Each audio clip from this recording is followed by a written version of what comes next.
right. Now, let's have a little fun here tonight. Let's do the show that I was planning on right up till September 10th. And it starts by me explaining to you that a lot of you know this already, I don't talk about myself very much in my shows. You know, it's really not my style. But I had an incident in traffic recently that I think I ought to tell you about. And there are a couple things about me you ought to know first. I drive kind of recklessly, I take a lot of chances, I never repair my vehicles, and I don't believe in traffic laws.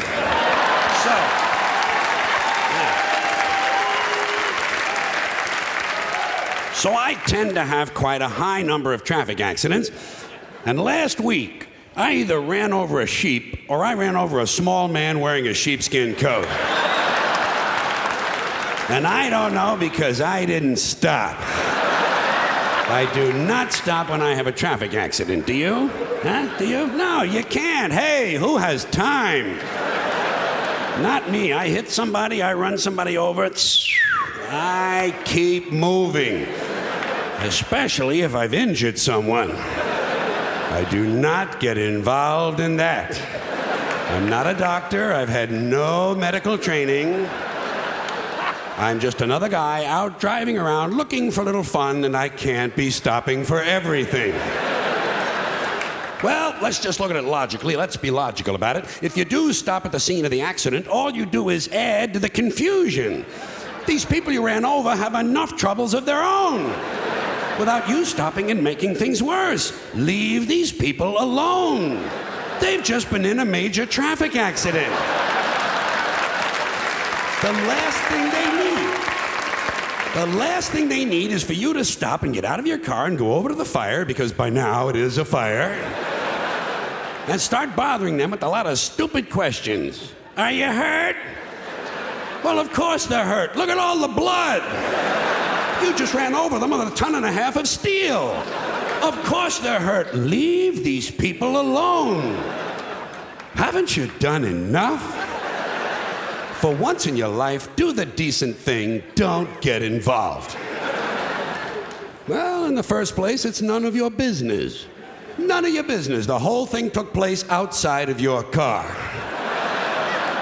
Legally speaking, these people you ran over were not on your property at the time you ran them over. They were standing in the street that is city property. You are not responsible. If they don't like it, let them sue the city. And besides, it happened back there. It's over now. Stop living in the past.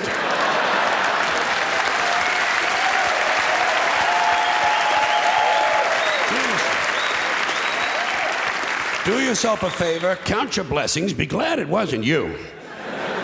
And I'll give you a practical reason not to stop. You need a practical reason? If you do stop, sooner or later the police are going to show up. Is that what you want? Huh? Waste even more of your time standing around filling out forms, answering a lot of foolish questions, lying to the authorities?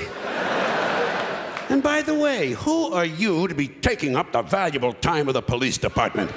These men and women are professionals. They're supposed to be out fighting crime. Stop interfering with police. And besides, didn't anyone else see this accident? Huh? Are you the only one who can provide information? Surely the people you ran over caught a glimpse of it at the last moment. So let them tell the police what happened. They were a lot closer to it than you were.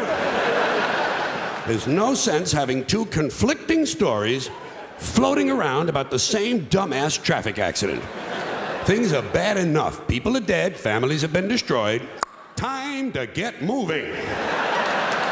Now, on the other hand, if I should be out driving around looking for a little fun and I see an accident, one that I'm not involved in, I stop immediately.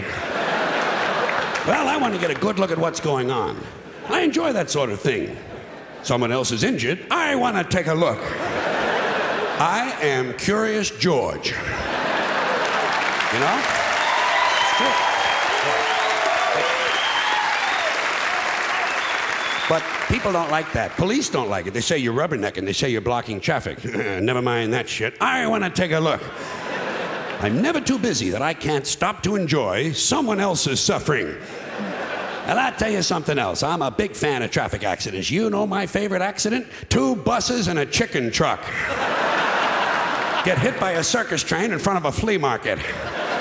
Well, I want to see something interesting. I'm looking for a neck sticking out of a gas tank. If I'm going to take the time to stop, I expect a couple of fucking laughs.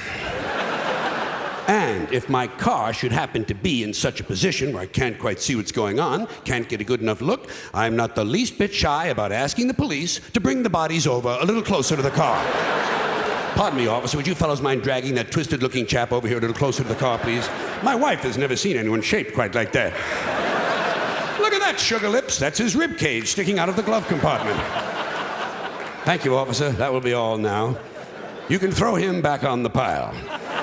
We'll be moving along, and off I go out onto the highway, looking for a little fun. Perhaps a tanker truck filled with human waste will explode in front of the Pokemon factory.